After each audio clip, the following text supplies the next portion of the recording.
যতই নর্মাল পেসে চালা। Hello everyone, welcome to Dark Knights K9 YouTube channel. আজকে একটা ছোট্ট আপডেট। এতদিন ভিনি গাড়িতে বসতো না, আজ দেখো আজ কিন্তু ও নিজের থেকে বসে আছে। মিন্স চলন্ত গাড়িতেও কিন্তু এতদিন বসতো না, ঠিক আছে, ও সমানে দাঁড়িয়ে থাকতো, কিন্তু আজ ভিনি নিজের থেকে বসে আছে। জাস্ট সি, ঠিক আছে। আমি কোনো কেরামতি করিনি এখানে, just regular practice and practice. গোটা 1 বছর ধরে প্র্যাকটিস চলেছে এই জিনিসটা। এবার অনেক ট্রেনার ক্লেম করতেই পারে যে আমরা 15 দিনে বা 24 ঘন্টায় প্রবলেম সলভ করে দিতে পারি, ঠিক আছে। আমি বলবো come and face a pure Indian breed.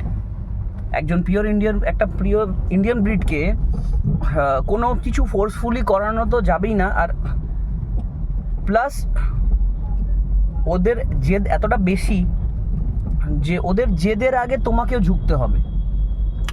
Well, আমার এটাই সবচেয়ে ভালো লাগছে যে গোটা 1-1.5 বছর আমরা অনেকটা চেষ্টা করেছি, কিন্তু হয়নি। তাই আমরা খুব স্লো পেসে ট্রেনিংটা করে গেছি, আর রোজ এই গাড়িতে ওঠা, রোজ এদিক ওদিক যাওয়া, এটা নিয়ে আজকে at last Winnie is sitting in car. খুব ভালো লাগছে দেখতে ব্যাপারটা। হাই উইনি, দেখো কি সুন্দর বসে আছে, ঠিক আছে। চলন্ত গাড়িতে বসে থাকা মানে একটা বিশাল বড় ব্যাপার। Well, it's a great success for us. এই হচ্ছে ছোট্ট update. Thank you, tata, bye bye, see you soon.